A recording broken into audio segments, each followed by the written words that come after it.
Welcome to the podcast. Welcome to the Process Podcast with Matt Corman. Thanks for tuning into another episode. Sorry about last week. I know I didn't drop an episode last week. I've been dropping an episode every single week. Just got really busy. It was Art Basel, tons of events out here in Miami. So I was at a ton of different stuff and I just didn't have time to do the podcast, which I hate when that happens, but it is what it is. I'm here now. So let's get chatting. A lot has happened this past week. I'm going to debrief you guys on what's been going on in my life. And then alongside that, I think I need some help from you on figuring out what the future looks like. So I guess first things first, I'll cover this past week. So if you guys don't know what Art Basel is basically this massive event out in Miami where art collectors from all over the world come in. Like the Google founder was here on his mega yacht. Like pretty much anybody you know that's super wealthy comes and visits Miami during Art Basel. And there's also amazing artists that are showcasing their art. So there's these different events that you can go to. And of course, it being Miami, there's DJs, there's parties, there's concerts, there's networking events, there's everything you can think of. So it's always a busy week if you're out here in the scene, networking, whatever, X, Y, and Z. And so it was a busy week for me. I went to a networking event with JP Morgan, who is my bank, and that was incredible. They had this beautiful setup on Miami Beach, like beautiful, and like super exclusive event. I was honored to be invited to it, where I was able to network and be in the room with extremely high net worth individuals and shake hands, tell my story, and meet others, and just built some genuine connections with people that have been very successful in life in many facets. So that was an amazing event to go to, and it was a beautiful scene there. It just felt so cool. It's cool for me to go to events like that because I don't want to sit here and just fucking toot my own horn forever, but like I'm 100% self-made. Like I've been an entrepreneur through and through. I've never had any outside investments into anything that I've done. I'm independent. Every dollar that I've made, I put back into my business. And so everything that I've obtained, I've gotten through myself. So being able to get in the room and be invited to a room because of how well I've done in life in that sense, with others and hear their stories, and like, man, it just gives me a reflective moment to be like, you know what, I'm here, like I did this shit. So it was cool. It was a cool moment. I'm meeting with people that are like founders of billion-dollar companies and talking to them about setting up podcast interviews and grabbing dinner next week. And I'm just like, wow, I've always hoped and wanted to be in a position where people view Matt Corman as a legitimate entrepreneur that is worth listening to, that provides value, has great insight, and is a hard worker and a great leader. And I want to be that person. Like when I think about myself in the future, I want to be, or even right now, I just want people to look at me and what I've built in my life and what I continue to build, that as somebody that, hey, here's this kid who didn't have outside help, but still was able to make it happen despite those resources, and has done a good job and has held great values close to his heart and at home. And so I feel like I'm doing that. I feel like I'm working at it, and doing podcasts like this and putting out the music that I do and putting out the content that I do, I feel like is allowing people to grow with me as I try to do those things. So yeah, it was cool to go to that event and meet these people. It was inspiring. I learned a lot about money. I learned a lot about investing. I learned a lot about hiring. I learned a lot about building a team and what's important in life. You know, I met this billionaire, and like, this isn't like, oh, I'm a billionaire.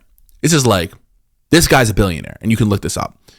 And him giving me advice on life about just what truly matters and what's important. And then once you have a certain amount of money or wealth, the things that kind of dissipate away, or the things that you need to watch out for. And it was cool. And from talking to him, what I've really learned is love, genuine relationships is extremely important.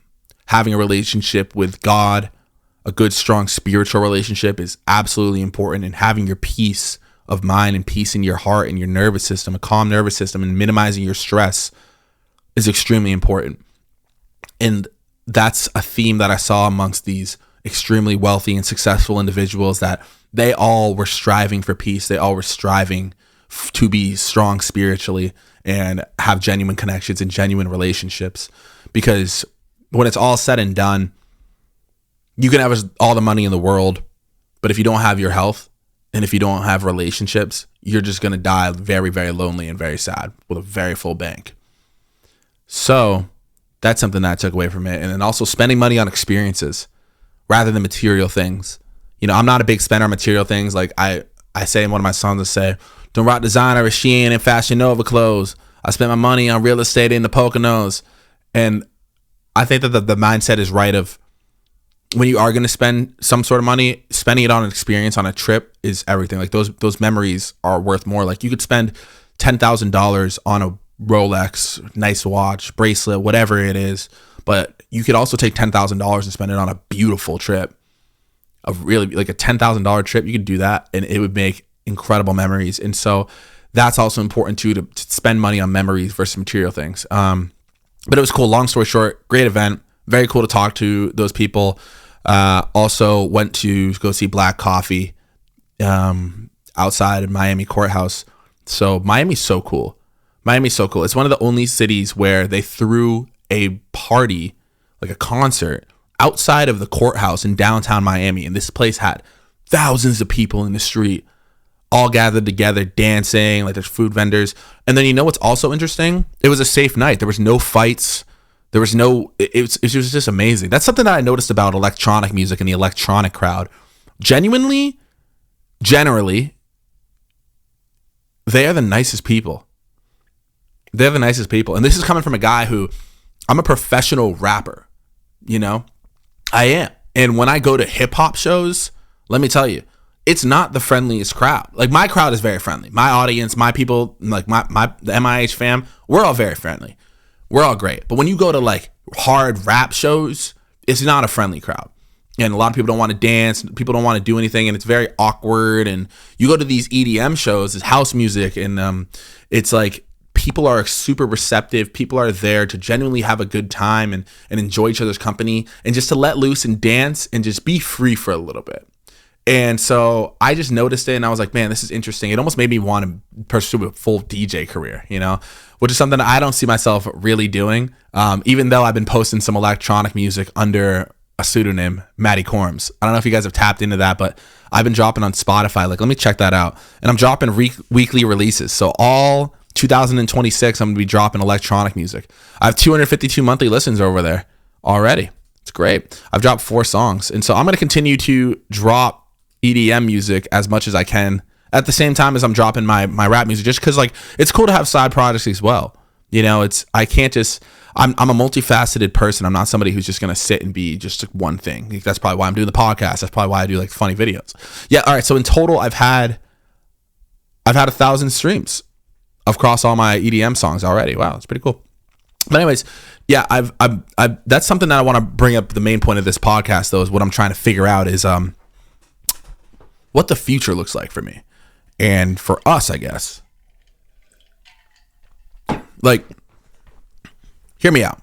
I just started this podcast this year, so to speak. I started the process this year. I started the YouTube channel this year. This YouTube account is super small. I mean, it's at 39 subscribers, but like, hey, like that's pretty good. Like 39 people clicking subscribe. Like I'm a fan of that, you know? And then all these videos, like they do okay, like 100 views, 90 views. I'm looking at the things now, like 18 views. Like I'm not so concerned with the views of this, but I want to figure out a way to make it cooler. Like I'm going to be doing like something where I'm already partnering with a podcast studio here where they're going to be high quality. Like, you know how you watch Impulsive and their podcasts are just like so high quality, or like a Joe Rogan podcast where they have the set and the cameras are so nice. Like I'm going to start doing that and I'm going to start having guests on. It's just, and this is what I want to talk to you guys about. So feel free. Like I'm dead serious. Like I'm just in my house right now. It's 1:30 p.m. on a Tuesday. And I'm asking for your help. So feel free, like if you can, like leave a comment on this YouTube video or leave a comment on the Spotify and help me out here, because I need you guys and your feedback, because that's who I do this for. So what does 2026 look like if you're Matt Corman? That's my question. Because at this stage of my life, I'm 30 years old. I have been putting out music for over 10 years. I've found some great success independently with it. And on that note, there's like a ceiling to success as an independent artist. You know, there aren't major artists that are independent. I don't I don't care what story you've been told, what lie you've been told about, oh, I'm independent, but I'm selling out arenas. Like, at some point, there was some sort of help there. You know, no one's been truly 100% independent all the way, unless like there's probably a couple guys, but they're not doing arenas. You know what I mean? Like, to get to like the all-star level, there's definitely a ceiling. And so I feel like with music, at least, I'm at this level of like, look, I want to take it further. Obviously, like 2026, like I grew this past year. I've grown every year, so I'm gonna keep hammering down. Don't get me wrong. Like, I'm working my ass off. I'm not quitting at all. This is the hardest I'm ever gonna work at it. But there's the music aspect, right? Then there's this podcast right here where I want to be a podcaster, man. Like, I want to build this thing, and you're here with me at 39 subscribers. Like this is like, we're in this together. Like, this is the jump. Like, especially if you made it this far in the episode, like, you're all right. You're tapped in. We're on the same team here. Like, what does the podcast look like? Like, what is the theme behind the podcast? Who are the type of guests that I have on here? Like what type of version am I supposed to make this? Because it can go a ton of different ways. I called it the process because I want to talk about the process of life, and I was kind of wanting to bring other entrepreneurs on and talk to them about the process behind their life and how they built it into what it is today. But alongside that, like, I've been doing funny content on the internet, like tons of funny content, and it's working. Like, oh my gosh, like these videos are going viral. I have this one character called Nelson, which is like absurd. If you go on my Instagram, you'll check him out. It's basically like this. It's like me impersonating some random guy who is just like from a wealthy family and has no game with girls, but he's trying to pick them up in Miami and just like send them Snapchats that nobody wants to hear. But the videos are doing well. Like, I had this one video I posted today a couple hours ago. It's already at 10,000 views. The one before that, 20,000. And then this one, 160,000, 210,000, 150,000, 180,000, 300,000, 400,000, a million views. So like, my comedy content is clearly doing better than my music content on Instagram. And I love it because it's fun to do. Like, it's a blast. I love doing it. But I'm also trying to figure out like what the future looks like, because I just don't know the answer. I think that it's hard when you're trying to do a ton of different things, because music is, I could just solely focus on making rap songs. But like, to be honest with you, making rap songs comes pretty easily to me, and I would need to do more. You know, I would need to just do more things. And so I'm trying to figure out what everything looks like. So if you could help me out painting out like those three verticals, it's music, podcasting, and then really like acting and entertainment. Like, I acted in a commercial this year. It hasn't came out yet, but I'd love to pursue acting a little bit further. But like, I'm at this stage too where it's like I've built myself to this point of freedom where like I'm allowed to just kind of do what I want to do and focus on my passion and what that looks like. And sometimes I don't know what it is, and sometimes there's so many things to do that you end up kind of not doing anything. You ever feel that way? So I don't know. I'm trying to figure it out. Like, I'm dropping these EDM songs as well on Maddie Corms, and that's fun and all. Like, that's just like a fun project. But like, if that blew up and took over, like, I would pursue that. But I don't really know. So I'm kind of at this space where I'm just trying to figure it out. And the reason why I'm telling you guys this is because I feel like people come to me sometimes as if I have it all figured out. Like, I've noticed that people are like, you know, and I love being able to help people and give advice to people. I love that. That's like, helping people is definitely one of the best things you can do in life. It provides an immense amount of purpose. But I'd be lying if I said that we had it all figured out. Like, I had it all figured out. I don't. Why do you think I release so much content? It's like, because I'm trying to figure out things along the way. I'm just shooting shit at the fan, just throwing shit at the wall, fucking up the wall. You know what I'm talking about. I'm just trying my best. So like, sometimes it's hard to figure out what to actually do. And so I don't know. I think that this upcoming year, I think that dropping a song every week is now something that's a part of me and Matt Corman, the artist, of like why people listen to me. I think that people have, I think that a part of the reason people choose to listen to my music is because it's reliable. Meaning, you know, every Friday there's a new Matt Corman song that you can tap into. Other artists don't deliver like that. And so I think that that's a big pull or reason why people pay attention to what I do is for that reason. And so I think that my goal for 2026 is to release a song every week. Try it like that again. It's hard. It's not easy, but I'm going to try my best to do it. And then I'd like to release an EDM song every week too. I think I can do that. So 52 songs on Matt Corman rapper profile, 52 songs on the EDM profile, and then I'd like to release a podcast every week. So 52 podcast episodes in studio, guests on, beautiful cameras, great clips, great short form content, and then build those verticals while at the same time I'd like to drop a short form comedy video skit like at least like once a day would be amazing. And then hopefully get some acting gigs, hopefully tour. Like I think that's how I'm going to build it. That's how I view these verticals. Is one's music, the music bucket, release as much music as possible. Boom. The comedy, acting, entertainment bucket for Matt Corman, post that as much as possible, have some viral videos, boom. And then the podcasting is the deeper connection where people can come in and listen to me talk for 30 minutes or an hour and talk to these guests, and then you can get to really know me, boom. And I think from doing those three things and viewing it as three different buckets, one, the front facing thing is the music. You'll be able to listen to my music where you can get to know me obviously and have fun. And then two, visually, you can see me in my content, the comedy content, and that will help me get into acting and even doing stand-up comedy one day. And then three, the third one is a deeper connection where I can help people, which is like on the podcast, where I can talk with well-established people, successful people that can give some game to people that are in my audience. Because like I have so many people that pay attention to my music, pay attention to my videos. Like millions of people watch my videos, millions of people listen to my music. Not as many people listen to the podcast, but there are people that are listening. You're listening right now.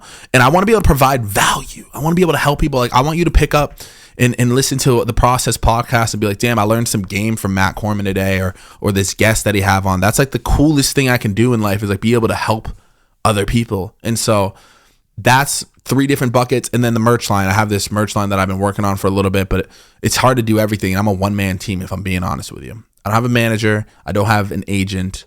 So like doing the tours, doing everything myself pretty much. And I'd like to bring more people in, but another thing I'm struggling with is bringing in the right people.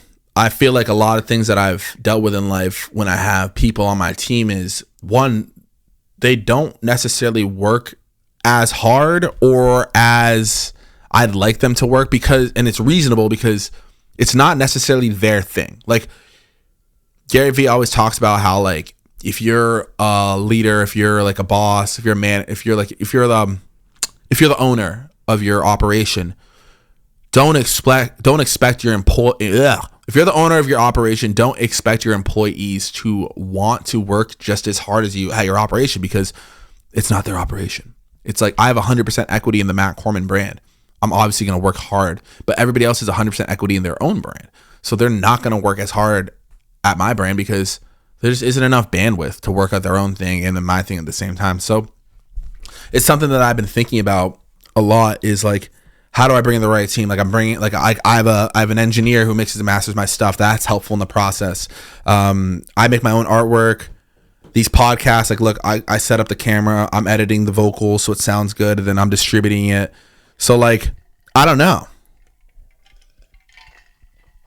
Feels like I'm a little bit all over the place at times, but maybe you can relate. And then if anybody has any advice, let me know. But I'm excited because these videos are doing so good. Like these comedy videos are crushing, and like I'm getting recognized out in Miami everywhere I go. It's so dope. Like people are coming up to me constantly, like recognizing me from Instagram, and like that's cool because I've been working on music for so long, trying to get recognized from music. And some people will recognize me from music.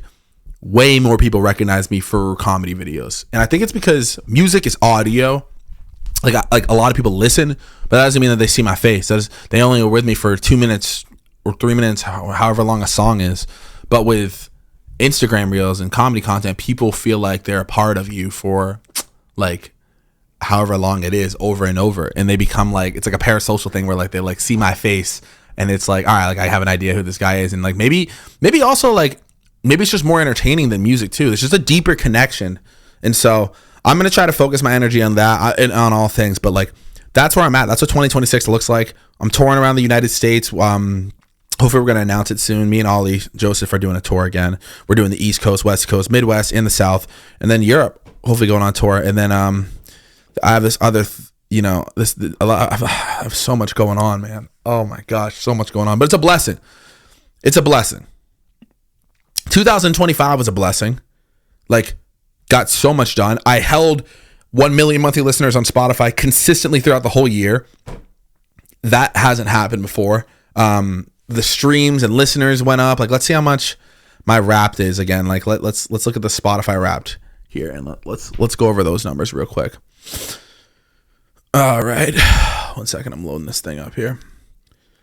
All right, so my Spotify Wrapped numbers for gains. So it's saying this thing's doing a lot of. All right, so I grew. All right, let's go. So I grew 47% in listeners. I grew 75% in saves. I grew 43% in followers. I grew 59% in streams as opposed to the year before. And I grew 154% in playlist ads. And then my Canvas views grew 97%. So it was a great year. It was an like there's nothing bad I could actually say about this year in terms of music. I'm so thankful that people are choosing to listen to my music. I'm so thankful that people are giving anything that I have a shot. Like, that in of itself is such a blessing. Total streams, I did 37.5 million on Spotify. I mean, that's insane. I'm just so thankful, seriously. So thank you to everybody that clicked play. Like, for a kid like me where I never signed to a record label, these are real numbers. Like, there are people that are signed to majors that are not doing these numbers. So I'm just thankful. Thank you. If you're a listener, clearly if you're listening to this podcast, maybe you listen to my music, thank you for listening and giving it a shot. Because there's been years of it's been years of trying. It's been years of consistent work. It's been years of, working side jobs to try to do this full time. And I went full time in 2020 and haven't looked back. So I this is officially 5 years where I've been a full-time entrepreneur. And so it's a blessing. It's an absolute blessing. I'm just thankful. I thank God that I'm in this position, and I thank you, the listeners, and for believing in me. And I think that's a big part of it for this next year of why I'm trying to be like, hey, what should I do, guys? Because like, I want to be able to prove the believers right. There's a part of me that feels like I owe it. I owe it to the listeners. I do. Like, I think about people that I've seen on tour. Frankie in Utah, Gabriana, Kaylin up in Massachusetts, like Lindsay, Desiree. There's so many people. Like, there's so many people I've met. Brittany up in Oregon. There's so many people that have believed in Matt Corman's music for so long. There are people with Make It Happen tattoos. And I'm like, man, like, I don't want to let these people down. Like, I want to show up for you. I want it. I want to be able to do my best and be able to have a moment. I want to be able to be shining. I want to sell in an arena. I want to sell in an arena just so we can all sell in an arena together. You know what I mean? Because I have people that have been supporting me and riding with me for so long in this music game. Alex, my dog, there's so many people that have been rocking with me for so long. Saeed, this is people. And I want to be able to show up for them. I want them to be like, wow, we did this shit. Like, you pulled it off. Like, you still stuck with it. And I just have so many people that I have so many people that have been riding with me for so long. And I've done shows in their areas for like, they've come to every show that I've done in their area for over the years. And I just want to show up for them. Like, I want them to be like, man, like, you did it. Like, we did it together. Like, we did it. Like, we didn't give up. Like if I ever quit making music, I feel like I'd let so many people down. And I would never quit music, just so we're clear. Like, I'm so excited about music right now. But I'm saying, like, I just don't want to let people down, and I want to prove the believers right, man. Sammy Adams told me, prove the believers right. And I feel that 100%. So that's what I'm trying to do, man. That's the pressure I'm trying to put on these people. The camera battery's about to die. I should have charged this shit, but anyways, drop a comment for me. Make sure you guys go up, hit subscribe, like the video, follow the podcast on Spotify. Thank you for tuning in again. You guys are amazing. I appreciate you, and I hope you have a great rest of the week. I'll talk to you all soon. It's your boy, Matty Corms. This is the Process Podcast. I love you. Please leave me a comment. Let me know what you think I should do. I need some help, and I need help from the MIH fam. And I'm going to comment back to everybody. Thank you all so much. If you made it this far, I believe in you. I thank God, and I pray for you every single day, and I hope that you have a great journey. My name is Matt Corman. Have a great day out there. Peace.